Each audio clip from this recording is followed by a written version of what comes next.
रायपुर राज्य में हरिया नाम का एक चालाक मगर छोटा चोर था। वह चोरी में माहिर था, लेकिन उसकी किस्मत हमेशा धोखा दे जाती। उसकी हर चोरी में कुछ न कुछ गलत हो जाता और उसे या तो मामूली सामान मिलता या पकड़े जाने का खतरा मंडराने लगता।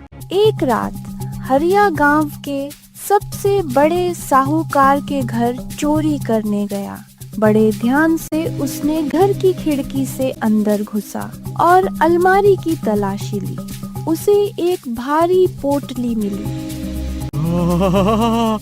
वाह वाह वाह वाह, अब किस्मत का ताला खुला ना। हाँ, इसमें जरूर कोई बड़ा खजाना होगा। चलो अब इस पोटली के साथ रफू चक्कर हो जाता। चलो। फिर हरिया वो पोटली लेकर अपने घर की ओर निकल पड़ता है। ओफो, ये चोरी करना ना, अरे रे सच में बहुत मुश्किल काम। हर कदम पे लगा रहता है कि अभी कोई पकड़ लेगा, कोई देख लेगा, कोई क्या बोलेगा मिल गया तो। हाँ, उस गली का वो कुत्ता भी न जाने क्यों भौंकने लगा था। अरे जैसे सब कुछ जानते हुए भी मुझ पर हंस रहा हो। भाऊ भाऊ भाऊ भाऊ, बड़ा आया। चलो अब जल्दी से देखते हैं कि जान जोखिम में डालने के बाद आखिरकार मुझे क्या मिला, मैंने क्या हासिल किया। हरिया जैसे ही अपनी पोटली में देखता है तो अंदर सिर्फ 4 पुराने पीतल के बर्तन पड़े थे। हैं? ये क्या? इतनी मेहनत करने के बाद ये निकला? अरे 4 पुराने पीतल के बर्तन। अरे ये तो मेरा जैसे मजाक उड़ा रहे हो। सोच रहा था सोने चांदी के गहने या नोटों की गड्डियां निकलेंगी पोटली में, और ये क्या, यहाँ तो ये खटारा जैसे बर्तन मिले। मुझे तो लगता है कि इस गांव में अब कुछ बचा ही नहीं है चुराने के लिए। हाँ, अब मुझे दूसरे गांव जाना पड़ेगा, वहाँ किस्मत आजमाऊंगा। यहाँ की गलियों में तो बस वक्त बर्बाद हो रहा है, और अगर किसी दिन किसी ने देख लिया तो नाम अलग से खराब होगा। हाँ, अगली बार ज्यादा होशियारी से काम करना होगा। अब इस नुकसान की भरपाई तो वहीं से करूंगा। हाँ।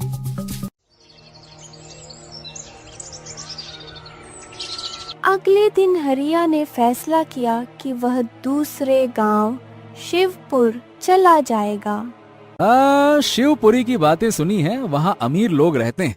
अगर यहाँ से कुछ नहीं मिला तो वहाँ की गलियां जरूर सोने जैसी चमकती होंगी। हाँ।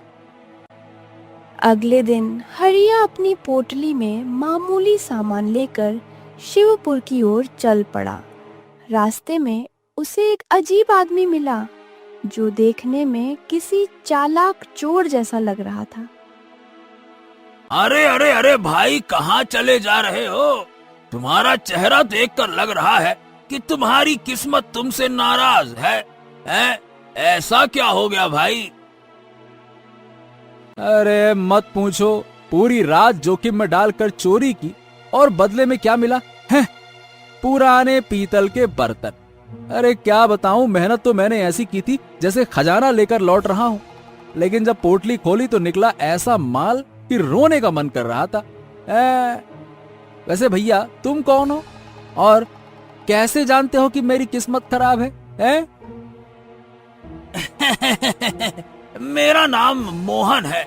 मैं भी वही काम करता हूँ भैया जो तुम करते हो, और तुम्हारी चाल देखकर समझ गया कि तुम भी मेरी तरह एक चोर हो। क्यों, सही कहा ना? हाँ, हो सकता है। खैर वो सब छोड़ो, मैं शिवपुर जा रहा हूँ। सुना है वहाँ के लोग बड़े अमीर हैं और वहाँ भी अपनी किस्मत आजमाने जा रहा हूँ। अरे तो तुम भी मेरी ही तरह हो। वैसे अकेले जाना ठीक नहीं है, क्यों ना हम दोनों साथ मिलकर काम करें? क्या कहते हो? मिलजुल कर बड़ा हाथ मार सकते हैं, बोलो। साथ मिलकर, ये तो ठीक है, लेकिन हिस्से का क्या होगा? अरे मतलब अगर हम दोनों एक साथ काम करेंगे तो दोनों का हिस्सा बराबरी से बटेगा ना, या फिर कोई एक ही सब कुछ ले जाएगा या दूसरे को कुछ नहीं मिलेगा? क्या होगा? क्या, मुझे थोड़ा सा शक हो रहा है। बताओ जरा क्या होगा? अरे क्या होगा क्या, जो भैया मिलेगा आधा आधा कर लेंगे, ये हो गया तय। लो, लेकिन मेरा एक सुझाव है, पहले थोड़ा वक्त गांव के हालात समझने में लगाते हैं।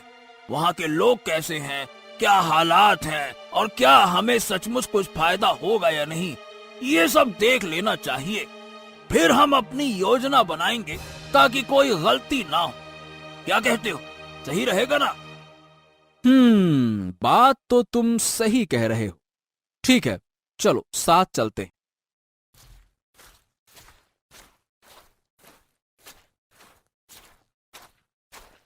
शिवपुर पहुंचकर दोनों ने गांव के बाहरी हिस्से में एक छोटी सी झोपड़ी किराए पर ली। दोनों दिन में आम आदमी की तरह रहते और रात में चोरी की योजना बनाते थे। हरिया, सुना है यहाँ जमींदार का घर सबसे बड़ा है। उसकी तिजोरी सोने चांदी से भरी रहती है। अगर एक बार उस पर हाथ साफ कर लिया, हा, जिंदगी भर आराम से जी सकते हैं। क्या कहते हो? आज का दिन ही चोरी के लिए सबसे ठीक होगा मोहन। और सुना है आज गांव में बड़ा उत्सव हो रहा है। अरे सब होंगे गांव वाले मंदिर में, नाच गाना कीर्तन इसमें लगे हुए होंगे। ये मौका हाथ से नहीं जाने देना चाहिए। उनके वापस लौटने से पहले हमें अपना काम खत्म करना होगा। क्या कहते हो, तैयार हो भैया? हाँ, ये बात तो तुमने बिल्कुल पते की कही है। अब हमें जल्दी से जमींदार के घर की ओर निकलना चाहिए। ये समय सही है, चलो। फिर हरिया और मोहन जमींदार के घर की ओर निकल पड़े। रात का अंधेरा और गांव के उत्सव का शोर उनके लिए सहारा बना। जमींदार का बड़ा और शानदार घर अंधेरे में डूबा हुआ था। दोनों ने सावधानी से अंदर घुसकर सोने चांदी की कीमती चीजें चुरा लीं। काम खत्म होते ही दोनों अपने घर की ओर लौट आए। देखा, अरे देखा हरिया, देखा देखा, हमें आज कितना सोना मिला है। ये हुई न बात। सच, आज तो हमारी किस्मत ही खुल गई यार। इतनी दौलत का तो मैंने कभी सपना भी नहीं देखा था। हाँ, अब सोच क्या रहे हो? इन पैसों से अपनी जिंदगी बदल दूंगा मैं तो। तुमने सही कहा था, आज का दिन सबसे सही है। मजा आ गया। हाँ मोहन, हाँ। किस्मत तो वाकई खुल गई। अरे वाह, क्या बात है। लेकिन दोस्त, ये तो बस शुरुआत है। सोच, अगर एक रात में इतना कुछ मिल सकता है तो और कितनी रातें ऐसी होंगी। अगर हम सही तरीके से प्लान करें तो पूरे गांव की दौलत हमारी हो सकती है। फिर हमें कभी किसी के लिए काम करने की जरूरत ही नहीं पड़ेगी। अरे हरिया, इतना काफी नहीं है क्या? ये जो हमने आज किया है वो कोई छोटी मोटी बात नहीं है। अगर बार बार ऐसा करेंगे ना तो पकड़े जाने का खतरा बढ़ जाएगा। और मुझे तो लगता है कि हमें इस दौलत को सही जगह लगाना चाहिए और अपनी जिंदगी सुधारने पर ध्यान देना चाहिए। देख भैया, लालच ठीक नहीं है हरिया। जो मिल गया वो ठीक है। हाँ, कह तो तुम सही रहे हो मोहन। लालच में पड़ना सही नहीं है। जो मिला वही बहुत। चलो। अगले दिन गांव में ढिंडोरा पीटने लगता है। सुनो सुनो सुनो, जमींदार के घर चोरी हो गई है। सोने चांदी और कीमती सामान चोरी हो चुका है। जमींदार ने ऐलान किया है कि जो भी चोर का पता लगाएगा उसे बड़ा इनाम दिया जाएगा। सुनो सुनो सुनो।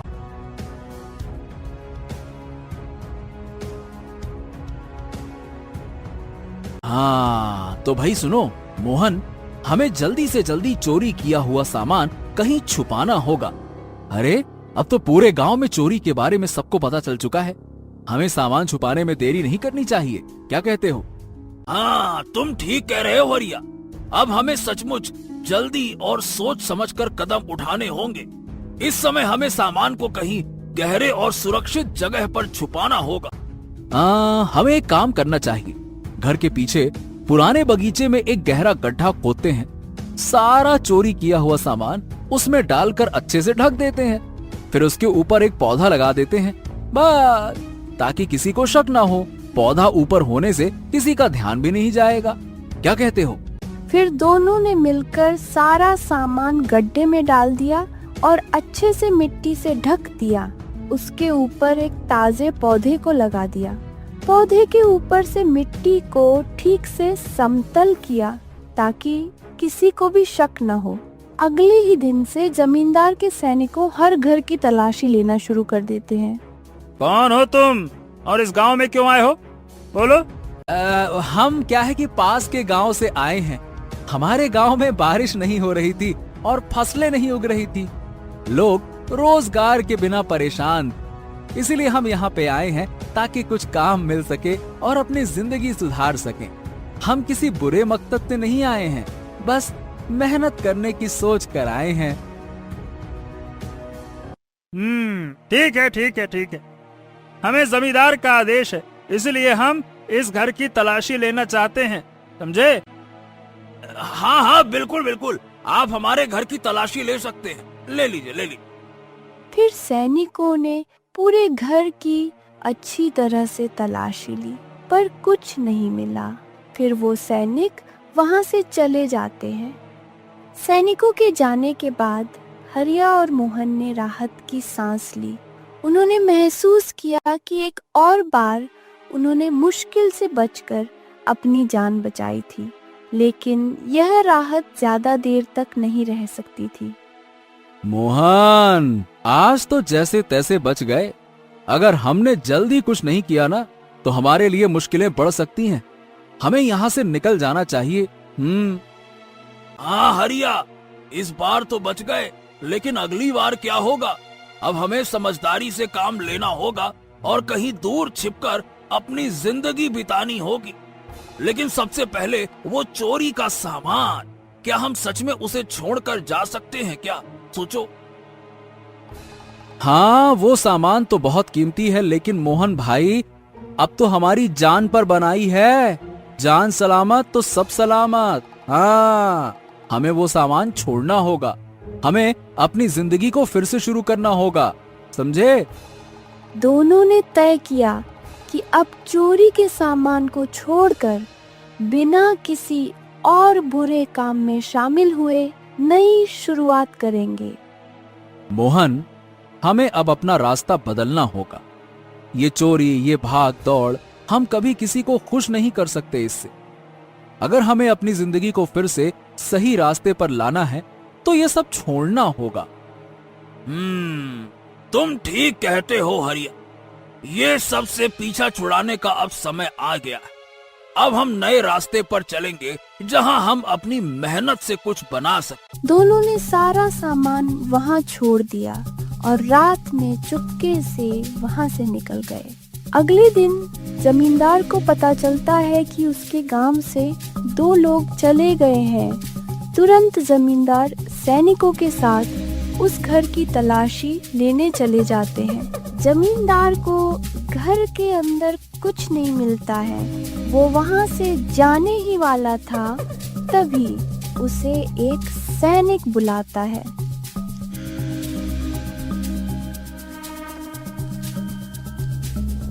जमींदार साहब, यहाँ ये देखिए, मुझे कुछ मिला है। क्या मिला है? क्या मिला है? बताओ जल्दी से। क्या चोरी हुआ सामान मिला क्या? नहीं, यहाँ पे एक पौधा लगा हुआ है। अरे कोई भी लोग घर के पीछे पौधा नहीं लगाते। मुझे थोड़ा संदेह हो रहा है जमींदार साहब। जैसे ही सैनिकों ने वो पौधे को निकाल कर देखा, तो उसे जमींदार के घर से चोरी हुए सारा सामान मिल गया। हाय हाय, क्या बताऊं, घर में पानी की एक बूंद भी नहीं है और मेरे पास कोई कीमती चीज भी नहीं है जिसे बेचकर पानी ला सकूं। पता नहीं हमारे राज्य को कौन सा श्राप लग गया है, जिसकी वजह से बारिश ही नहीं हो रही है। एक बूंद पानी भी अब गांव में नहीं मिल पा रहा है। एक समय था जब हमारे राज्य में तालाब, नदी, नाला सब भरा रहता था, और एक दिन आज है जो एक बूंद पानी के लिए पूरा गांव तड़प रहा है। हाँ भाई, तुम्हारी बात बिल्कुल सही है। पता नहीं कब हमारे गांव में बारिश होगी। बारिश नहीं होने के कारण कई लोगों की जान भी जा चुकी है। महाराज, बारिश नहीं होने के कारण अब हमारे राज्य में लोग मरने भी लगे हैं। जितने भी पानी कुएं में थे उसमें भी अब पानी सूखने लगा है। पानी का संकट बहुत बढ़ गया है। कुछ कीजिए महाराज, वरना हमारे राज्य का अस्तित्व मिट जाएगा महाराज। पता नहीं ये कैसा संकट है, हमें इसका कुछ न कुछ तो उपाय निकालना ही पड़ेगा मंत्री जी। तभी राज्य के अंदर एक बुढ़ी औरत आती है। बताओ माँ जी, क्यों आए हो इस महल में? पीने का पानी लेने आए हो क्या? नहीं महाराज, मैं तो इस पानी की समस्या का हल बताने आई हूँ। बताओ क्या उपाय है माँ जी, मुझे तो कोई उपाय नहीं मिल रहा। इस राज्य से थोड़ी दूर जो घना पुराना जंगल है, उस जंगल में एक बहुत बड़ा पेड़ है। जैसे ही तुम उस पेड़ के पास जाओगे, वो तुम्हें 2 पहेलियां पूछेगा। अगर तुमने सही जवाब दे दिया तो वो आगे का रास्ता बता देगा। आपका बहुत बहुत शुक्रिया माँ जी, इस समस्या का उपाय देने के लिए। फिर बुढ़ी औरत वहाँ से चली जाती है। बताओ कौन तैयार है जो इस राज्य को बचाने के लिए उस पुराने जंगल में जाएगा? राजा की ये बात सुनकर सब लोग चुप हो जाते हैं। कोई भी लोग उस जंगल में जाने के लिए तैयार नहीं होता है। महाराज, आप इतने चिंतित क्यों हो? क्या बात है महाराज? मंत्री जी, आपको पता ही है, अगर हमें पानी की समस्या को दूर करना है तो हमें उस पुराने जंगल में जाना होगा। पर कोई भी लोग उस जंगल में जाना नहीं चाहते। हाँ महाराज, क्योंकि वो जंगल बहुत पुराना और खतरनाक है। पर मंत्री जी, मैं हमारे राज्य के लोगों को मरते हुए नहीं देख सकता। मैं एक काम करता हूँ, खुद ही उस जंगल में चला जाता हूँ। तभी महाराज के पास राजकुमार आता है। पिताजी, आप उस जंगल में मत जाना। किसी ना किसी को तो जाना ही पड़ेगा, वरना सब लोग ऐसे ही पानी के बिना मर जाएंगे। अगर पिताजी आप चले जाएंगे तो इस राज्य को कौन संभालेगा? इसलिए मैं उस जंगल में जाऊंगा पिताजी। नहीं बेटा, वो जंगल बहुत खतरनाक है। कहीं तुम्हें कुछ हो गया तो मैं अपने आप को कभी माफ नहीं कर पाऊंगा। पिताजी, आप मेरी चिंता ना करें, इस समस्या का हल लेकर ही आऊंगा मैं भी एक राजा का बेटा हूँ, मुझ पर भी राज्य को बचाने की जिम्मेदारी है पिताजी। ठीक है बेटा, संभल कर जाना, मुझे तुम पर पूरा विश्वास है। तुम इस समस्या का समाधान जरूर निकाल लोगे। फिर राजकुमार घोड़े पर सवार होकर जंगल की ओर निकल पड़ता है।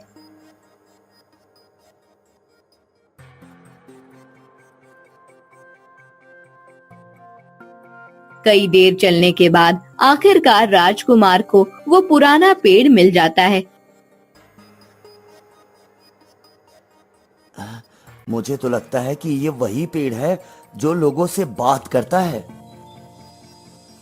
क्यों आए हो यहाँ राजकुमार? मैं आपके पास हमारे राज्य की समस्या का समाधान मांगने आया हूँ। क्या आप मेरी मदद करोगे? मदद तो मैं करूंगा, पर उसके लिए तुम्हें मुझे 2 पहेलियों का सही जवाब देना पड़ेगा। और हाँ, अगर गलत जवाब दिया तो तू हमेशा के लिए तोता बन जाएगा। हाँ। मैं तुम्हारे सवालों का जवाब देने के लिए तैयार हूँ। बताओ क्या है तुम्हारे सवाल? काली माटी में रंग बिरंगी फूल, पानी से वो नहीं जीता और हवा से नहीं सूखता, तो बताओ वो कौन सा चीज है? इसका जवाब है आंखें। काले रंग की माटी का मतलब आंखें के अंगदार का काला रंग, और रंग बिरंगी फूल का मतलब आंख में विभिन्न रंग की उपस्थिति। फिर पानी से ना सजे का मतलब उसको पानी की जरूरत नहीं पड़ती। आखिरी लाइन जो हवा से ना सूखे का मतलब वो हवा से कभी नहीं सूखती। वाह राजकुमार, तुमने पहले सवाल का जवाब तो सही दे दिया है। अब आखिरी सवाल, सफेद चादर पर सफेद फूल, ना धूप से जले ना पानी से भीगे। इसका जवाब है चांद, क्योंकि चांद की रोशनी सफेद होती है और वो ना धूप से बदलती है और ना ही पानी से भीगती है। तुम्हारा जवाब बिल्कुल सही है। अब बताओ मैं तुम्हारी क्या मदद करूं? हमारे राज्य में कई सालों से बारिश ही नहीं हो रही। इसके कारण हमारे राज्य में सारा पानी खत्म हो गया है। पानी नहीं मिलने के कारण हमारे राज्य में कई लोग मर रहे हैं। तो मुझे इसका उपाय बताओ पेड़। मुझे इसके बारे में ज्यादा ख्याल नहीं है, पर एक जादूगर है जो इसका हल निकाल सकता है। मैं तुम्हें उनके पास भेजता हूँ। जी मुझे उससे कोई दिक्कत नहीं है, जितना हो सके उतना जल्दी कीजिए, क्योंकि लोग मर रहे हैं। तुम चिंता मत करो, मैं मेरी जादुई शक्ति से तुम्हें जादूगर के पास भेज दूंगा। आप बस अपनी आंखें बंद कीजिए। जैसे ही राजकुमार अपनी आंख खोलता है तो वो स्वयं को जादूगर के पास पाता है। आइए आइए राजकुमार, आपको जरूर उस पेड़ ने भेजा होगा। हाँ, उसकी मदद से ही मैं आपके पास पहुंच पाया। आप मेरी मदद कीजिए जादूगर। जरूर राजकुमार, मैं तुम्हारी मदद करने के लिए तैयार हूँ। बताओ क्या हुआ? हमारे राज्य में कई सालों से बारिश नहीं हो रही, जैसे किसी का श्राप लग गया हो। आप इसका उपाय बता सकते हो जिससे बारिश फिर से होने लगे? रुको, मैं देखता हूँ क्या हुआ है। ओह, ऐसी बात है। क्या हुआ है हमारे राज्य को? जल्दी से बताओ मुझे। एक तांत्रिक ने अपनी काली शक्तियों का इस्तेमाल करके बारिश को रोक रखा है। मैं अभी जाकर उस तांत्रिक को खत्म कर देता हूँ। बताओ वो कहाँ पर है? मैं तुम्हारा गुस्सा समझ सकता हूँ, पर वो तांत्रिक कोई साधारण व्यक्ति नहीं। उसके पास कई सारी काली शक्तियाँ हैं। वो शक्ति प्राप्त करने के लिए उसने बहुत सारे मासूम लोगों की बलि चढ़ाई है। जादूगर, कोई तो उपाय होगा जिससे हम उसे हरा सकें। हाँ, एक उपाय है। अगर हमें उसका ताबीज मिल जाए तो बात बन सकती है। उसमें कौन सी बड़ी बात है? वो ताबीज कोई आम ताबीज नहीं, उसमें ही सारी शक्तियां हैं जिससे वो अपने गले में पहनता है। वो ताबीज में असीम शक्तियां हैं। जब तक उसके पास ताबीज रहेगा तब तक उसको कोई नहीं हरा सकता। लेकिन अगर वो ताबीज टूट जाए तो वो सारी शक्तियां खत्म हो जाएंगी और वो साधारण मनुष्य बन जाएगा। तो हमें किसी तरह उस ताबीज को उसके गले से निकालना है। हाँ, परंतु ये इतना आसान नहीं है। तांत्रिक की शक्ति इतनी ज्यादा है कि वो अपने आसपास एक अदृश्य ढाल बना रखा है। वो ढाल किसी भी साधारण हथियार से नहीं टूट सकता। वो ढाल को तोड़ने के लिए एक खास तरह की तलवार का उपयोग करना होगा जो काले जादू को काटने में सक्षम हो। तो वो तलवार कहाँ मिलेगी? बताओ मुझे आप। वो तलवार किसी भी साधारण स्थान पर नहीं मिलेगी। उसे पाने के लिए तुमको ज्वालामुखी वाली गुफा में जाना होगा। ठीक है, मैं तैयार हूँ वो तलवार को लाने के लिए, पर मैं ज्वालामुखी के आग से कैसे बचूं? वो बताओ मुझे आप। वो ज्वालामुखी की आग से डरना नहीं, तुम्हें बिना डरे उसके ऊपर से चले जाना है। तुमको कुछ नहीं होगा। अगर डर गए तो वहां पर ही जल के भस्म हो जाओगे। हाँ ठीक है, मैं समझ गया। तुम्हारा बहुत बहुत धन्यवाद जादूगर। तुम्हारा समय बर्बाद ना हो, इसलिए आपको सीधा गुफा के पास भेज देता हूँ। रुको।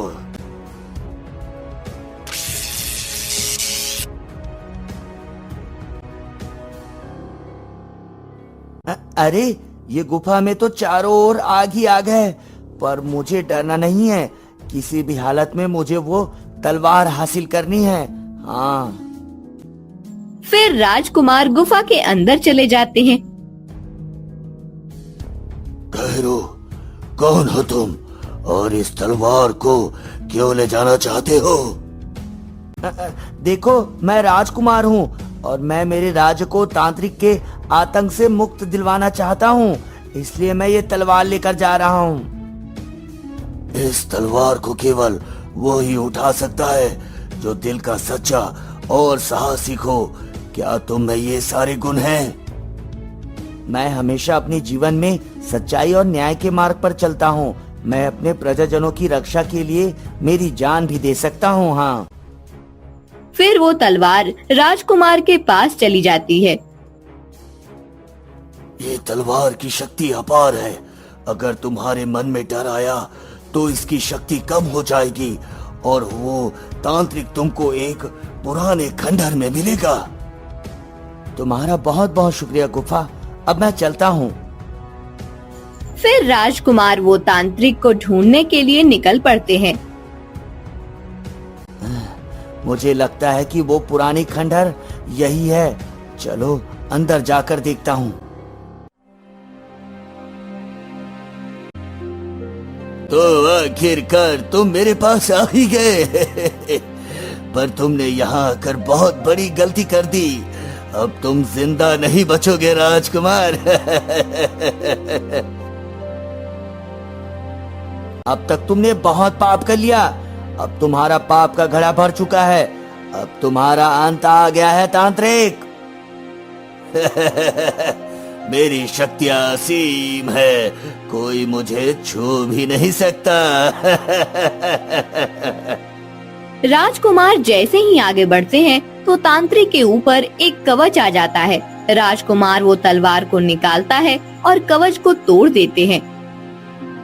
असंभव, ये कैसे हो सकता है? इस कवच को तोड़ना नामुमकिन है। फिर भी तुमने कैसे तोड़ा? क्या हुआ तांत्रिक? तुम्हारी शक्तियां काम नहीं कर रही क्या? हाँ? मेरी शक्तियां काम क्यों नहीं कर रही है? वहाँ पे देखो, कौन आया? जैसे ही तांत्रिक वहाँ पे देखता है, तुरंत राजकुमार वो ताबीज ले लेता है। जैसे ही ताबीज तांत्रिक के गले से निकल जाता है, तुरंत राज्य में बारिश होने लगती है।